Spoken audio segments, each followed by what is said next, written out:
Welcome to Home Dad Chat, brought to you by the National At Home Dad Network. My name is Brock, My name is Danny. and we are here to talk about life as stay at home dads. So sit back, relax, and enjoy the show. No, I don't want much. I even love handmade crafts made of macaroni. Come on now, you should know me.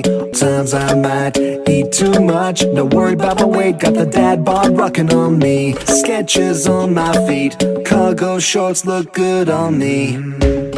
I'm a dad, that's what I do. Hey, everybody, welcome back to the show. Figured I better hit record before I get yelled at for missing out on things. Before Danny starts crying. Brock told me, Brock said, we have things to talk about. And I went, what? Bring it then, man. I didn't do anything wrong. I know, we got things to talk about. I've got children, and that's how they respond. So.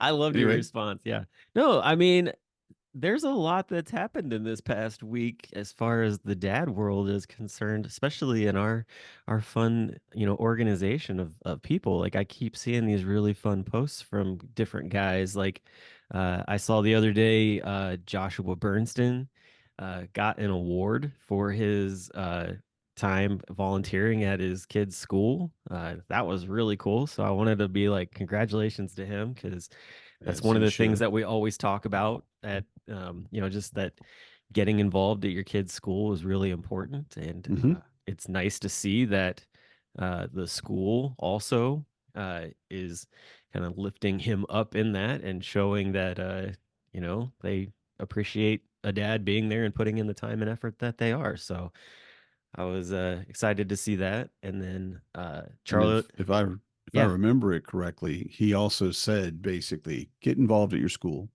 He did. He did. And it really hit home to me, because it's something that I've wanted to do for so long, but there's never really been a place. I didn't feel great at the PTO, to be honest. It was,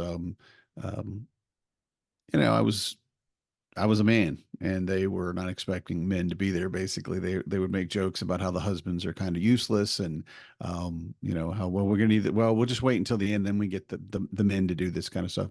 And I let it stop me.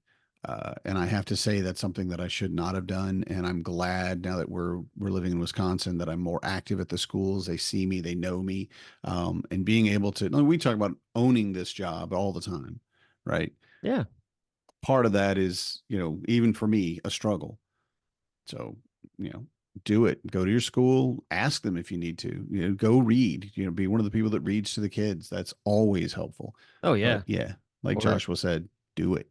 Yeah. Or, be a class parent, that kind of deal. Like I volunteer every once in a while with a thing called WebMart at the school, which is the name of my kids' teacher's last name. And so what they do for that is they read books and they take AR tests, and then they get fake Monopoly money for, scoring whatever points they do on that and other things. And then they can use that money at the beginning of the month to buy little items. And actually, like, the parents are the ones that go out and collect these items, or, get them on sale, like, squishmallows that are like clippable onto like a book bag, or bookmarks and pencils and baseball cards and all kinds of stuff like that, and the kids can grab what they want out of it. So and they love it. Oh yeah, they do. They totally love it. And sometimes they don't even buy it for themselves. They actually are buying it and giving it to other people. Like I know, like, my daughter will buy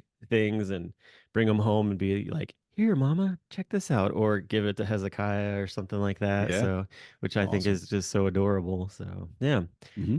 But yeah, so definitely getting involved is important. The other person I was going to also say that is in that same realm is Charlie O'Hara. And Charlie, he's been involved with his school for quite a while too. And I think he even was on the PTO or something along those lines for a bit of time. And, he said that he would basically, I think, continue on through it for like a certain amount of time. And he stepped in and did some lunchroom stuff and different things like that. So I thought it was really cool to see, just him talking about his time there and just the things that he's been doing. So, yeah, I mean, just getting involved is so important. If you've got the time to do it, now more than ever, there's a greater appreciation for parents getting involved, and especially dads. And I think that you know, if there's never been a better time, now is it. Hmm. So And I, hopefully those stories, encourage people. yep. And Charlie's story, especially because he specifically said he changed the name of the group from, because I'd look it up, Tuesday Moms to Tuesday's Helpers. Yeah. So basically, we're just letting everybody in today. It's all right. We can have dads here too, and anyone else. I love that he did that again because it's going in and taking a bit of ownership in it and saying, love the work. I'm sure he loves the work moms do. I think we all do. We really appreciate what they've done for, both for us and for our kids and what have you. But let's open it up. Let's Yeah. recognize that we're all parents. We're all caretakers. This is something we're involved in, no matter what our gender or sex might be. No, definitely. Yeah. And I think that that's starting to become more and more apparent. So that's very cool. Um, Hmm. I've run into a couple different groups here in town, even where they've changed their name from being directed towards moms to saying parents. And Hmm. I was talking with one of them recently, and I'm like, I'm so appreciative of the fact that saw that something that needed to change. And, they was like, well, we saw an uptick in parents coming in, especially dads, and we wanted to make it more inclusive. And I'm like, there it is right there. Like that's all it takes is that Thumbs up, acknowledgement. man. Yeah, Right. right. So yeah, definitely excited about that. So that's, some exciting things that are going on just with some of our members. I know that the June membership drive is getting ready to kind of ramp up here soon. There's already been some Hmm. announcements about that, and so that's going to be exciting as well. And uh, I think that there's some other fun announcements coming here pretty soon too. Because I think that when this airs, actually, uh, they will be out. So but I will be cautious and not say anything Hmm. because I just want to I want to make sure. But if you're a member, I do know that behind the scenes there are things going on to kind of give you extra silver linings to becoming a member of this organization, and that was one of the goals actually was to when we really were going to push membership was having incentives for being a member. And I Right. feel like uh, definitely one of those boxes was recently checked, and so it'll be really exciting when that gets announced. Hmm. Yep. Yep. Yeah. Yeah, A bunch of exciting stuff for that coming up for sure. yeah, yeah, definitely. But today we have a special guest. We've got a Yeah. returning guest actually, so that's going to be exciting. Um, this guest, man, we had them on. Was it almost a year ago? Episode, it was 2 years ago, episode 58, I believe. Episode 58. So, yep. Because Whew. I had to go find it because I knew that would come up. And I'm like, how long has it been? And it's been about 2 years. I think it was That's February of 22. I had just gotten COVID because we talked about that on the thing. I just gotten COVID and felt awful, but we still did it. And then right. we had them on. Yep. I think it was 58. I had to look it up on YouTube though. So Yeah, it's been a minute for sure. been a bit. And when we And had and when we had them on, we were just talking about this idea of researching this book that they were looking to write, and it was a group of people that were involved in it. It wasn't just one person. So we had you had Becca Block, and there was Grace and mhm, Mark were all on the show talking with us about researching the book. Um, can you help me give a shit? And mhm. it was very fun talking to them because there were a lot of just research details going into it. It was like, all right, where are you going? Because they were interviewing lots of students and things like that. Yep. Yep. And I actually, maybe 2 days before the email that we got from Becca, I had thought, I wonder how they're doing. I wonder where they're at now, where that book's going, because I couldn't find that it was published yet. And it's right in my area now because I have two teenagers Yeah, and there are concerns. There's always concerns. And we have, everything seems fine. Everything seems fine, right? But motivation has been an issue. My 14-year-old is just done with school. He's just Yeah. done. I don't care. I've gotten the grades I'm going to get and I'm out. And there's a lot that's gone into that, but the basis of the book was the fact that they talked to teenagers, they go, what's going on? What's the problem? And they're like, I don't give a shit. I just don't care. And that's Yep. such a big issue, especially for teenagers. So Yeah. I'm really glad that we're having them back on and get a chance to see how, the book's going and, publishing dates and all that. And my wife actually said, so you're going to get a copy of that, right? I'm like, yes, yes, I am. Because yes, I am. There's just, I don't Yeah. know. How do I motivate this kid? Well, from my standpoint, I just want to know when the audiobook is going to be ready because I've really invested in audiobooks and Yeah. have found great worth and I feel like I have a better balance on like actually listening to an audiobook and also being able to do work at the same time. Hmm. And Good, good. super appreciative of that because I've been able to read through three three different books actually Nice. here in the past month, and two of them were really popular like fantasy books that are really big right now. One is Fourth Wing, and the other Hmm. one is Iron We Flame. Those talked are about that. yeah, so we talked about that. But then I meet with a couple of guys who are dads at my church, and one of them recently suggested reading the book Grit by Angela Hmm. Duckworth. And I feel like it's almost like it's like another like it's a it's from a psychologist, but it's similar to, Can You Help Me Give a Shit in the fashion of like it's for those who are more like already have the passion and drive and being able to figure out who that is. And it's a very quick read, but basically like she ends up like studying like a bunch of candidates from like West Point or that are going to West Point and kind of talking about like, well, all these people get picked, but in the end, like, a massive amount of them like drop out within like the first 2 weeks. Like, why is that? Hmm. They do all this. So it gave me a lot of insight. It's actually something I'm going to have Hezekiah read or listen to because Hmm. it's not over his head.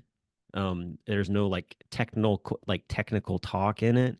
Hmm. It's very down to earth, and I think that it would help somebody like in his where he's like super intelligent, constantly talking about wanting to do these big things. But I think him being able to understand like there are difficulties that are going to come with it and being able to identify like when that kind of comes up to be able to maneuver through it. Hmm. Yeah. So yeah. So Yeah. that's my And book recommendation for nice, nice. yeah. I am reading the Dresden Files. It is a series of, I don't know, 15 or 20 books, I can't remember, by Tim Butcher. And it's basically a modern day professional wizard Ooh. who works with the police department and with things going on in the community that other people deny even happens, and how he makes his way through these really harrowing experiences, fighting, ghosts and vampires and other monsters of sorts. Okay. And I'd seen there was a series on it a couple, actually probably 10, 15 years ago. Actually, it's a long time. And I'm like, this is neat. I liked it and it was okay.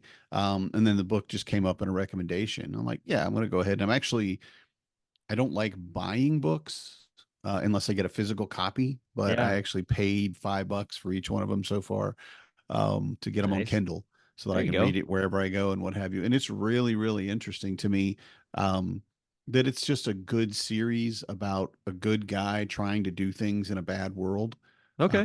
and how he generally triumphs, but there's a lot of fails and falls along the way. Yeah. He's very human in the way they portray him in a lot of the stuff. So that's my recommendation is anything of the Dresden Files with Tim Butcher. Very cool. Very Um, cool. yep. Yeah. And then for Mother's Day this it's past, Mhm. my Corey was like, she's like, I just want to do like I don't want to have big expectations. I'm like, okay, I would like to know what your expectations are then. Very well done, sir. Very well done. and Well she done. and she was like, well, I want to work in our garden and if possible, I'd like to go check out this little bookstore that our friend was telling us about. And I was like, okay. So we worked in the garden on Saturday and got a bunch of stuff done and went to church on Sunday and then came home and got something to eat real quick and went to this little bookstore that was amazing. Hmm. That had amazing bourbon, by the way. So like we That's my show kind of bookstore. I know, right? Yeah. Like we roll into this place and it's got a very like apothecary type of feel, like almost like, just kind of gothic type of thing. And Corey walks in and just starts going to town, like picking out books. And she's like, "Do I have a limit?" I'm like, "Buy whatever you'd like. It's okay."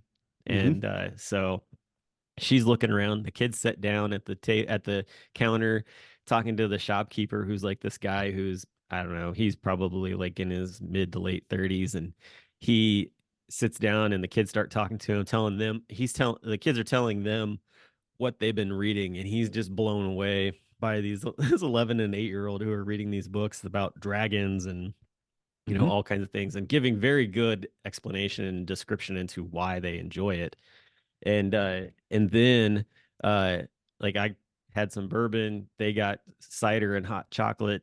Corey kept shopping, and in the end we walked out with about $150 in books. Hmm. So but it was Which fun, is yeah.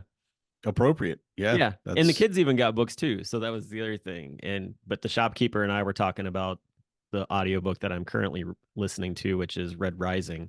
And so that like it was just a great time Hmm. for being in there. And so yeah. So that was fun And just to Mother's get to Day, go.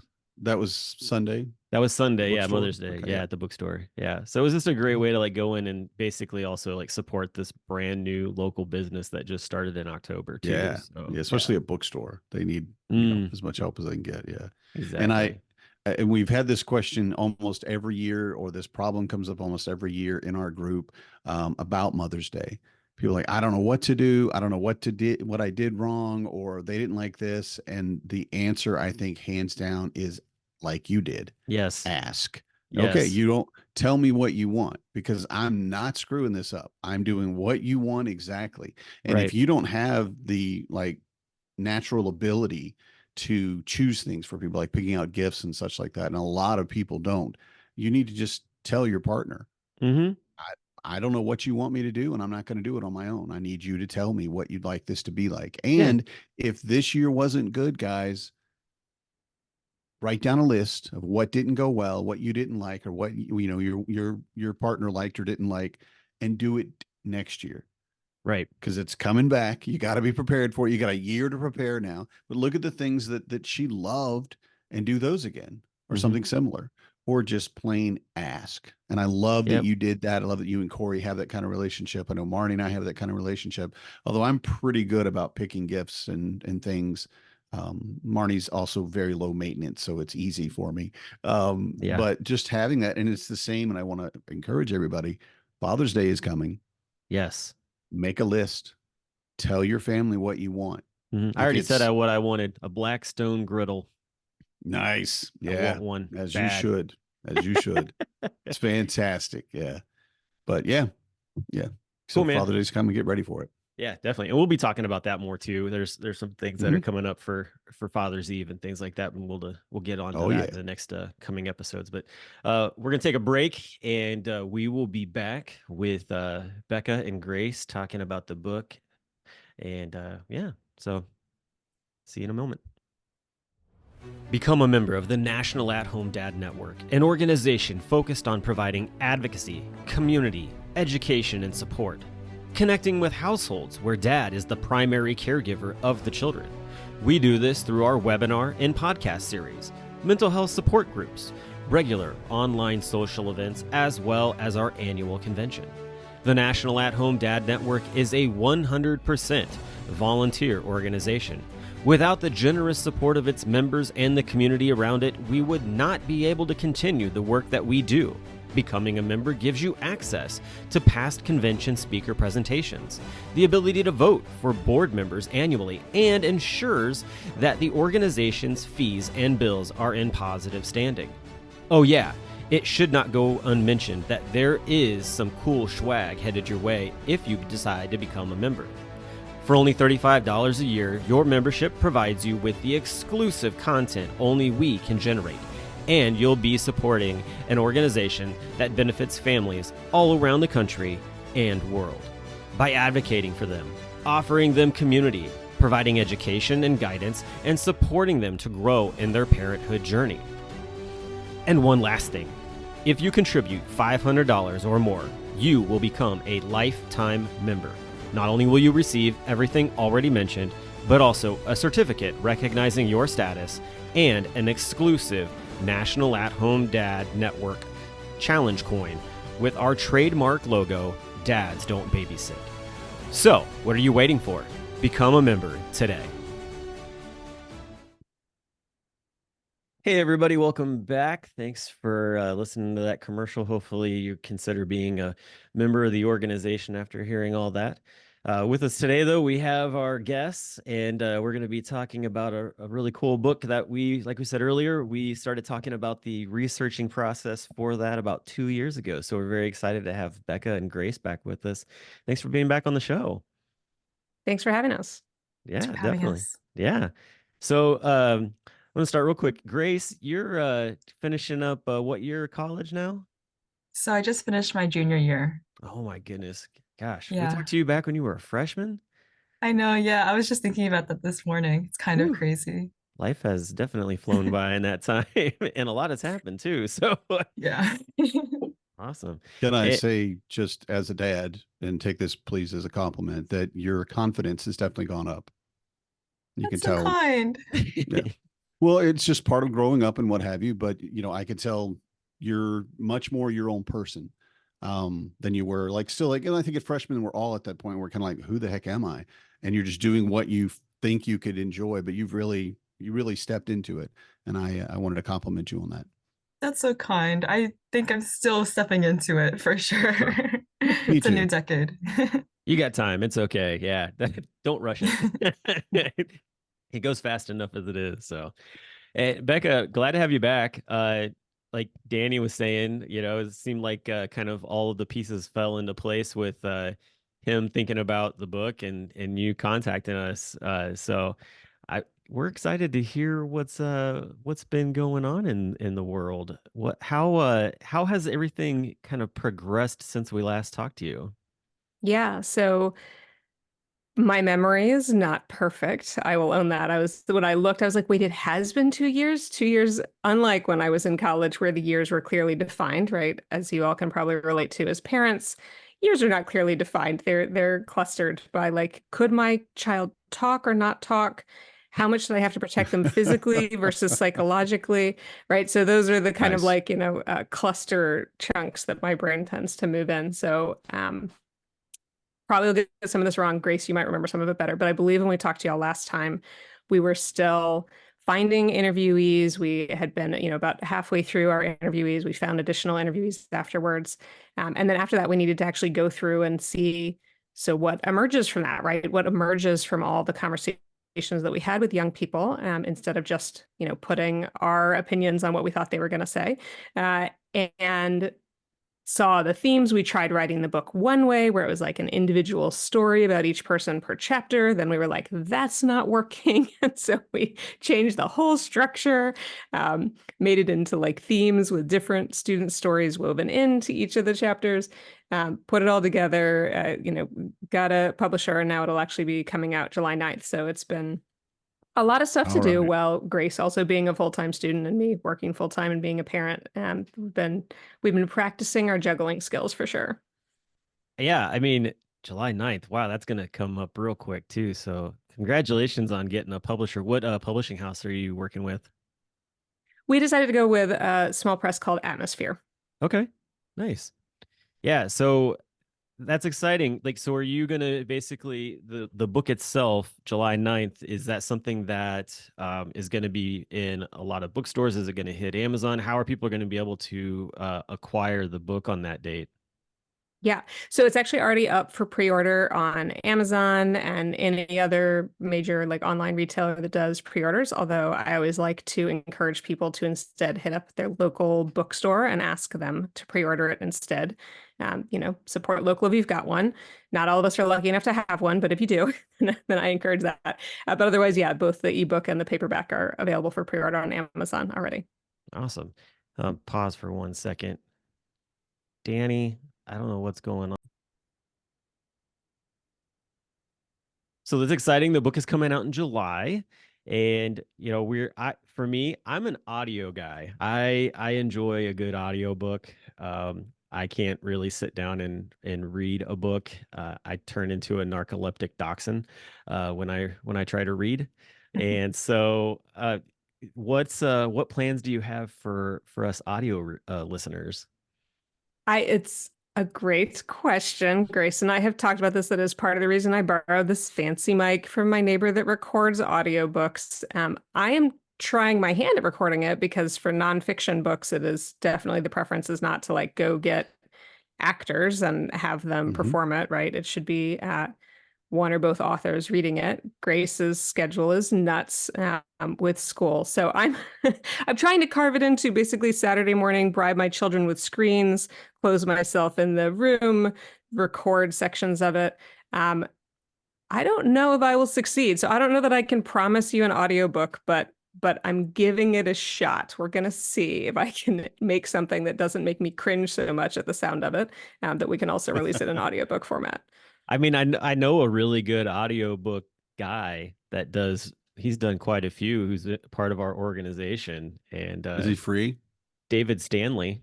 Is he free? Ooh, I don't know. David, yeah. I don't Oh, know, no, but David does have some David's chops. amazing. He's an older guy that's got an amazing voice. And so if you're looking for You're somebody, just insulting my voice, aren't you? That's your no. passive aggressive way of saying, I don't know if I'd listen to an audiobook from I, you, Becca, maybe David. what I'm saying is that he's probably got better time because his kids are all adults and out of the house. So it's just that's true. He's older than me, so yeah, he's practically retired. But I will say, I really like the point that you made that when it is a nonfiction book, you do want to hear the author. True. That's who you want. That's who basically you're going to talk to. I read a book recently. It's called Of Men and Boys by Dr. Richard Reeves, I think it is, and he told that story so much better in the book version than the book I read. And I'm a big reader. I love, imagining my own voices and all that stuff in books and what have you. But I didn't get the depth of it when he came in. He was just more involved and in a way more passionate. So I do hope if you have the time that you are able to get that out for, the non-readers like Brock. It's gonna help them out. Yeah, help us out. It's still reading. Listening is still reading. Listen, I embrace neurospiciness as a neurodiverse person myself. Like there's lots of different ways to process words. Yeah. I still count that as reading. I appreciate you saying that because there's so many people that don't. Yeah, I do. But I just like my 11-year-old came to me this morning and gave me a permission slip so that he can check out from the school library. They have new little MP3 players, and it's called a playable, and it's specifically just books in the library, rather than a download or anything like that. Is you take this thing home with you and you plug your headphones in, whatever. Oh, and I looked at audiobooks it that are and I not went, on CD, huh? Yeah, right. Not on CD. It's like, what's a CD? And I said, my son, I love you, and I understand. He goes, it's much faster. It's faster generally than I read, and I don't have to imagine the voices or characters or anything. And I'm like, I get all of that. That's cool. But I'm always going to, somewhere in my heart, because I'm an old man, think, well, then you're just lazy. And that's wrong. It's wrong. And I told him this. I said, this is wrong. This is not a right thinking thing for me. But I was born in the 60s. Okay. So I have a lot of stuff that I've overcome. You're just picking on all of us narcoleptic dachshunds, man. I can't help you. I do use my Kindle. So I don't have to have an actual physical paper book. I feel like that's a really big step. We're all proud of you for being in the 21st century. Right. We're stepping into it's just it's 2024 now. Yeah, I should actually, just get a Kindle. But anyway, we are really looking forward to it. Any highlights that you can give us about what you discovered while you're reading it, or? Yeah, Grace, I've been yapping a bunch. I'm curious what your highlights and key takeaways are before I yap some more.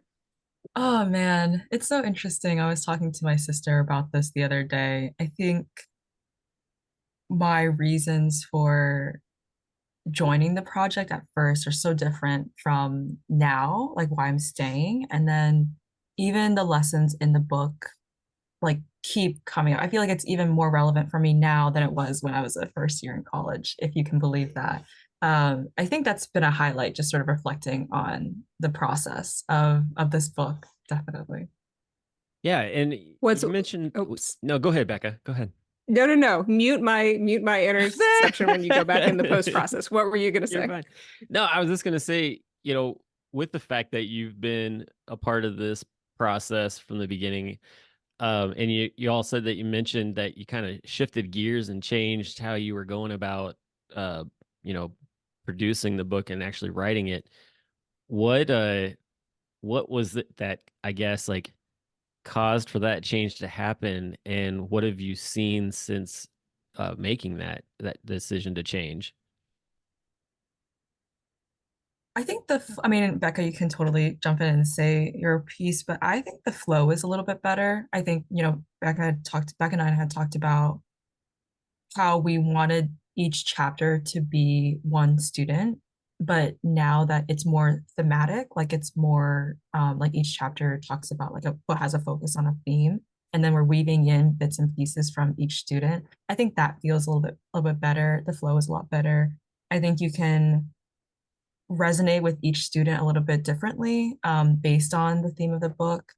And I think it's been interesting to sort of take a step back and think about like that process because it's a very academic and like scholarly process. I don't know if you've like picked up on that, Becca, but like I was definitely thinking about that the other day, the way we initially thought about approaching this book, and then what we ended up doing was exactly the way like scholars and researchers do like their like PhDs and how they code and things of that nature. So it's definitely been interesting to sort of go through that trial and error. But I think the product is significantly better. Yeah, I mean, granted, I'm going to have a bias towards working that way, even if I try to work against it because I did it for my master's thesis, I did it for my dissertation, I did it as a researcher, former writing professor, right? So like all the nerdiness weighs heavily on me. I think one of the big like later stage revisions we had to do was our editor pointing out this is basically she was saying like you sound way too academic, right? Like your tone is too academic. And so we went through and did a massive revision for tone to stop a lot of the kind of more academic writing style things of doing a lot of like signposting and saying like this is what you're about to hear. Now you actually hear it. Now let's sum up what it was you just heard, right? Like those are very academic moves to make in academic articles, which I have published and presented and things like that. And I had to unlearn a lot of my learning to try to make, revisions that would be more engaging for a lay audience. But I think you're right, Grace, that the work that underpins it is still coming from that researcher lens of like, hey, let's listen to what it was that we learned from the young people that we spoke to. What are the themes that they have in common? What are the things they don't have in common that are distinct? How can we call that out? And when we had tried to make it where it was each student's story for itself, even though I love the narrative of that, right? I also love stories. I read a fiction book a week because I'm a book addict and an insomniac. And so, I want, but when I did that, what both of us noticed as we were putting stories together that way is we're like, wait a second, but this piece of Ashley's story is so akin to this piece of Connor's story, and having them in separate chapters is making it really hard to see these through lines. Mm, And so then we sort of shifted it so that it can be, so basically now the themes of the book are oriented towards like, okay, family dynamics, right? What are the family dynamics that support or inhibit engagement? What are the teacher dynamics that support or inhibit engagement? What are the peer dynamics that support or inhibit engagement? What are the different ways that students can make choices that support or inhibit their engagement, both in their classes and their school programs and their extracurriculars? And things about technology as a whole separate final chapter, right? And the ways that that affects things. And when we reorganize it that way, even though I didn't like the loss of like just hearing one person's voice for an extended period of time, I think it helps make it more useful for readers to be able to say, okay, the piece that I'm really thinking about right now is about the family dynamic, right? I really want to get into being able to think about what different young people have to say about what their families did that helped or inhibited their ability to engage in school. Or, oh, I Yeah. really want to think about tech. Let me jump to what it was that they were, saying about tech, right? So hopefully it makes it Mhm. easier to hone in on the things that are most relevant for people. Yeah. That's great. That's great. Now, so how many students about would you say that y'all interviewed? Like, Formally, we interviewed 20. We had okay. informal conversations with a larger number of parents, educators, and young people, but like Mhm. formal, recorded, coded interviews was 20. This seems like a good sample from what I know of surveys or whatever. But so did you find that the students, the teenager, what have you themselves, found some positive, let's say, in the fact that they're not the only one? A lot of what I see with my teenagers and teenagers in school is even if they have a good friends group or they're on a sports team or they have people with them that are a part of their support network, they often feel like, well, I'm the only person experiencing this, and I think you could go back 5,000 years and find writings where teenagers said nobody understands me, but more than that to a point where, I mean, like we talked about, a lot of what you do as a teenager, you're questioning yourself, you're questioning who you are, and it comes down to, am I the problem? Why am I not motivated? Why can't I do this? So was there any type of, like, I'm sure you didn't tell the students, what the other people were saying, but any of that came out that you noticed? I can speak to this for sure because I think it was an experience I had interviewing a lot of these students while also, I think there's a way to talk about the results or like talk about this experiences of other students while you're interviewing one student without, breaking confidentiality and whatnot. And so yeah, I definitely found that there are so many students who I was able to relate to and vice versa. Um, yeah, I mean, I think you really hit it on the nail, not even in this context of motivation, but also just in other contexts of, oh man, like worthiness and like academic validation, like those sorts of things. Like those are Mm-hmm. definitely things that students, like young people my age, are feeling so alone in. There's like a loneliness epidemic, which is like a term that's being thrown around, but it's so real, especially like among, kids my age. And I say kids my age, but like the focus of the book is, a little bit younger, but there's this wide range of young folks who are definitely experiencing a type of Mm-hmm. loneliness in school, and as a result, it's really impacting like their Dark their vision. approach to school and their motivation. Yeah. Yeah. And I think there were a couple of things that are interesting to me related to that, right? So the first, like Grace alluded to, as we would interview young people and we would hear them share something in this kind of tentative, like, I don't know, is this a real thing? We'd say, it's interesting because another person that we interviewed was actually talking about that. And you would see their eyes light up of like, wait, I'm not, I'm in Idaho and someone you interviewed in Florida also is having this experience, right? Like it help them feel not only more comfortable, but also more confident that what they were experiencing was worth talking about, right? So that was really cool to see. I think the other thing that was interesting for me to observe is we spoke with some students who categorize themselves as like high achievers, right? So they're doing the things, they're accomplishing the stuff. Grace is one of those, in case you hadn't figured that out already, full-time student at Penn, also helping write a book, right? And another group of, about half the students we spoke to would not classify themselves as high achievers, right? They would put themselves more in the category of like, I do okay, I pass, right? It's fine. School is fine, or I'm getting by. What Mm-hmm. was fascinating to me was actually how much you might think like, well, of course, the high achievers are going to have things in common, and the students who are kind of like whatever about school are going to have things in common. But the amount that the high achievers and the students who felt fairly apathetic about school had in common to me was especially interesting, because I think that we tend to overlook or go, well, if you're achieving all the things, then you must be good to go, right? Like you're good to go in high school, and then you're going to do great in college, and then you're going to do great after college. And that's a Right. dangerous assumption to make. And there was a lot more in common about the loneliness elements that Grace is talking about, the feelings of like, is what I'm doing actually meaningful? Is it actually relevant? And it's almost two different reactions to the same core uncertainties and concerns. One is to say, I don't know if this is going to be relevant or not, so I'm going to do everything, right? Like I'm going to do it all in the hopes that something is going to turn out to be useful. And then that runs major risks of burnout.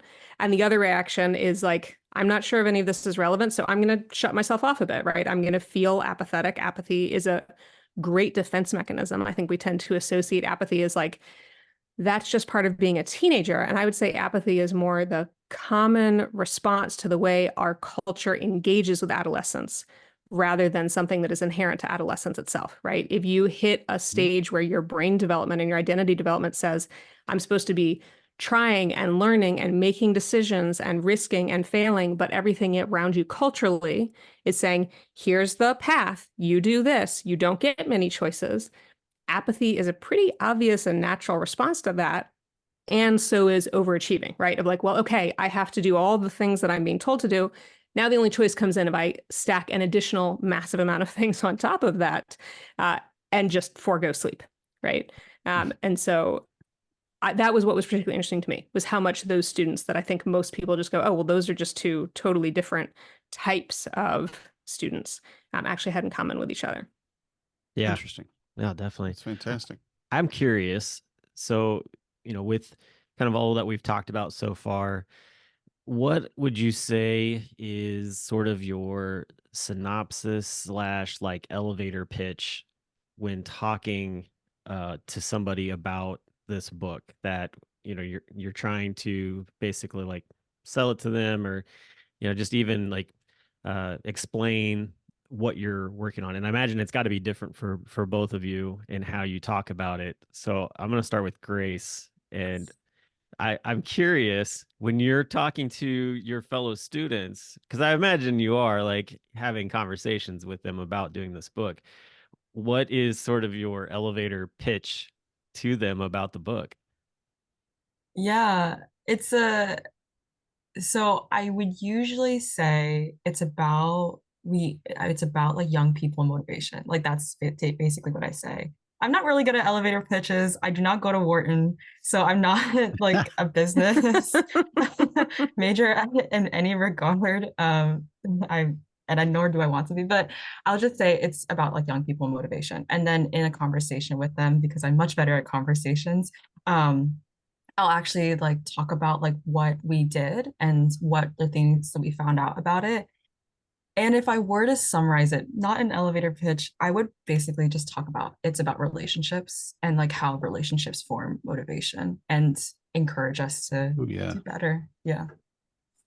That's a good one. Yeah, I like it. That's actually really good because everything you've mentioned so far about, what inhibits or what helps you in your motivation, whether it's family and social dynamics or whatever.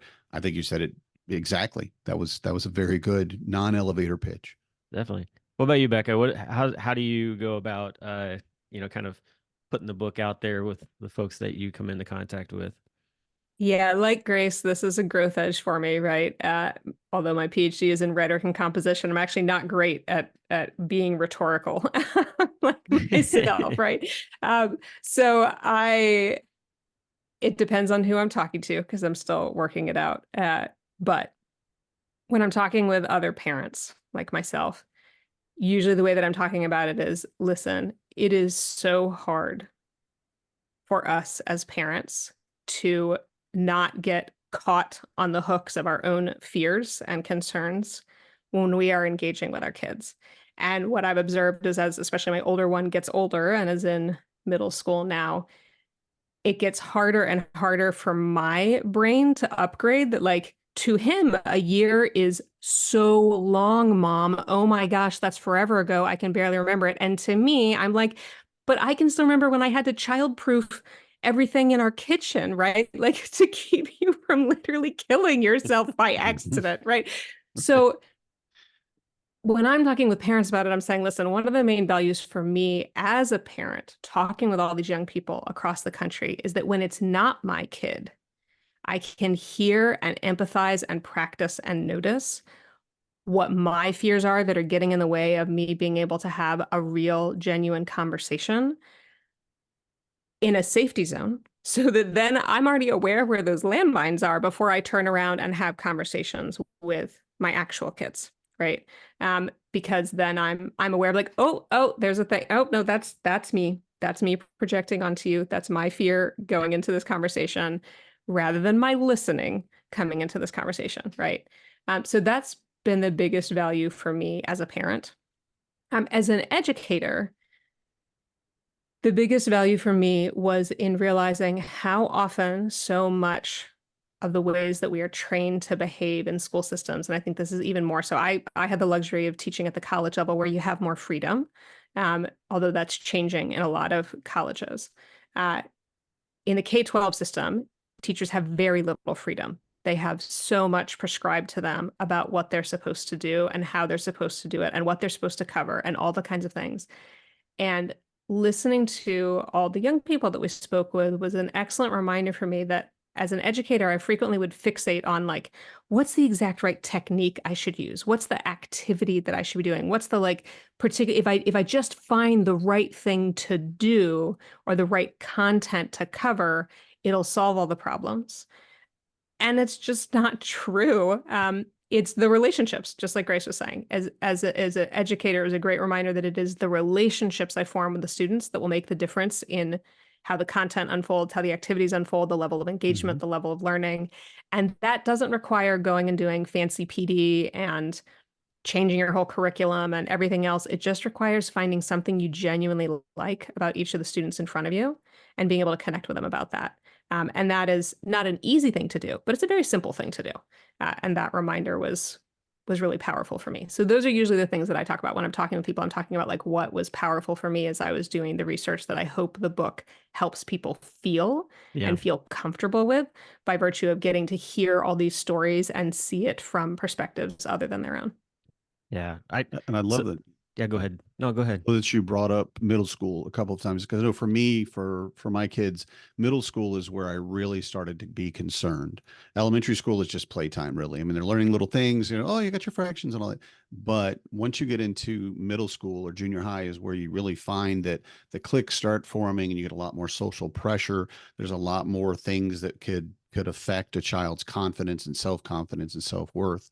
And I wonder at this point, have you considered writing a second book to people with preteens on how to start that motivational journey, how to start that relationship, how to get it to where you can move to a point like, yeah, I feel pretty good about myself when I'm in middle school and then in high school and then in college to maintain those relationships, which maintains that motivation. So, what's book two?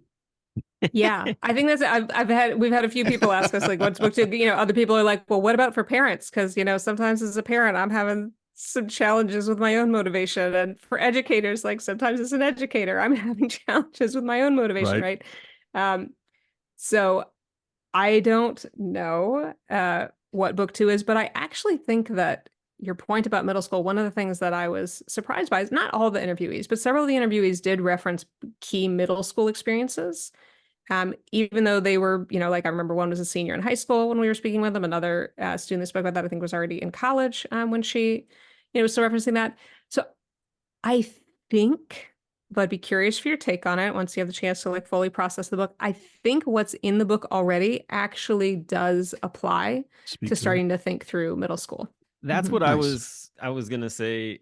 I feel like this is something that I could use with my 11-year-old who, 2 years ago was 9 and now he's getting ready to enter 6th grade. And I'm seeing all these different things like you were saying, like Danny was saying, like, that kindergarten through 5th grade is all like playtime and learning basics and just, developing friendships, like kind of getting the base sort of situated for the most part. And then get into middle school and things really start to ramp up. And for him, like he's very like highly intelligent, and he very much has gotten to the point where he will pick and choose the things that he finds and deems worth completing, worth doing. And his reasoning for not is like, I'm bored. Like this is not Hmm. exciting to me. And I'm like, oh shoot, okay, this, I mean, he's got a junior and senior level like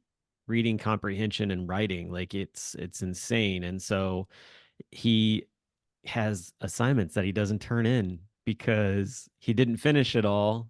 And since he didn't finish it all, he's like, nah. I'm not going to turn it in. And I'm like, Yep. dude, like, Yep. even, I mean, you Uh, did the first half of it's the like thing just and you didn't do the second half just because turn you, in anything. yeah, Anything's just better turn than it a in. zero. Anything is better than a Exactly. zero. Yeah. Yeah. And I've had that so, conversation. yeah. So I feel like what you're talking about in the book, he's at that point, like almost where it's like, I could just be like, yeah, you kind of have these like, I don't really give a shit about like this, and this, or I don't understand why I should care about finishing this section up or whatever. And so, yeah, we've been having lots of that discussion. So from that standpoint, I'm very interested in the book because I feel like my wife and I were right there in the trenches with him, and just all of the intelligence. His sister, on the other hand, sees him doing these things. She's like, "Oh no, like I know I need to get these things done." So she's like she's finishing everything up, no problem. But I feel like, as they tend to kind of divert because he'll be in middle school and she's still got a few years of elementary school left, that, you know, she's going to kind of make her own way out of it. But yeah, I think that it sounds like to me that there's quite a bit for middle school parents to definitely, but I think the teacher side of things is interesting. Like that, like you were talking about, like you've got teachers asking about, or even professionals too. I mean, I know my wife, she's, in not an executive type position, but she's up there in the manager style. And there's a lot of times where she's just like, I don't really care about doing these, like, or this is really annoying to me. So Yep. yeah, there's that side of it too. It's real. I mean, because that's the thing. The thing that allows for high school students' motivation is the same stuff that allows for adult motivation, allows for workplace motivation, right? It's all the same. It's just different examples, right? But we all need to feel like that we can make meaningful choices about what it is that we're doing, and that those choices relate to a goal that we actually care about, and that we have relationships with people that are actually supporting us in trying to reach those goals and care whether or not we reach them, and that we're capable of either learning the skills that we need to reach the goal or already like, having those skills. And if any of those things are missing, we're not going to feel motivated, right? And then we only have access to like the sort of short-term boost of things like panic, urgency, immediate deadline, right? Or oh, I really want this like particular reward, right? Like my kids are still motivated enough by sugar, since I give it little enough that even with the 11-year-old, I can be like, listen, like we did a high ropes course and he's terrified of heights, but he still wanted to do it. And I was like, great for pushing yourself. And then he gets on it and he's freaking out and he's frozen. I'm like, listen, you get across these obstacles, you get a whole bottle of Gatorade, right? Like, but that's not like a Sustainable. lifelong sustainable motivation, right? Like you Right. cannot motivate yourself through everything with sugar or you're going to have some real issues, right? Like you need something, you need a I feel different attacked. kind of motivation. Yeah. Maybe Danny can motivate himself for everything with sugar, but most of us can't. I'm getting that donut across from that rope area there. Let's go. It's over there. Let's get it. Is that a pizza? I can get the pizza. Yeah. And I think too, a lot of times for me is remembering that those external motivations are something, but the internal motivations too. That just the old phrase "attaboy." You give someone that encouragement or a gold star, and you give them that. It's not really a physical thing, but each kid finding their own way that they're motivated. Like my oldest is hands down, it's money. He doesn't care about anything else. He just wants money and he saves it, which is great. Whereas my 14-year-old is all about the internal stuff. He wants, a quiet word to the side and, a bit of praise and things like that. But learning to motivate yourself is much more difficult because you're in your own head so much and you do have all of those things in front of you. So I love that this book is coming out because it will, I think, help a lot of parents and perhaps, teachers and professionals as well to be able to look at that and say, okay, what does this person need? What does my child need? What does this person need? What do I need? Yeah. To get you going and through the things, and then hopefully Yeah. build the self-discipline to just make things happen if you need to. Yeah, because a lot of it is also modeling, right? Especially as when you're parenting older young people, yapping at them, consequence, right? All that stuff, like that goes way down in its effectiveness. What I can do to motivate my 6-year-old is very different than what I can do to motivate my middle schooler. Hmm. And that's only going to become more so as he gets older, right? But as another person that I was talking to pointed out, I thought that was such a great way of putting it. Like, yeah, your teens might not be listening to you anymore, but they are still watching you, right? And so Good point. getting clear on your own motivation on what modeling you are providing in front of the young people that you care about. How are you engaging with others? How are you making meaningful choices? How are you maintaining that growth mindset of like, okay, I can learn this. Like I can learn this thing that relates to this goal I want to accomplish rather than just casually being like, yeah, I'm not good at that. Those are the things that I find myself noticing more in myself of being like, oh, yeah, I can't just tell him all about how important it is to have meaningful relationships from a variety of groups so that if something goes awry in one group, you've got other support networks to back you up and that, like what those authentic relationships look like. Do I have those authentic relationships right now around me? Have I been putting the work into doing that? Right? Like, what does he see me doing? Does he see me just Hmm. holing up in my room and not like nurturing any relationships with people?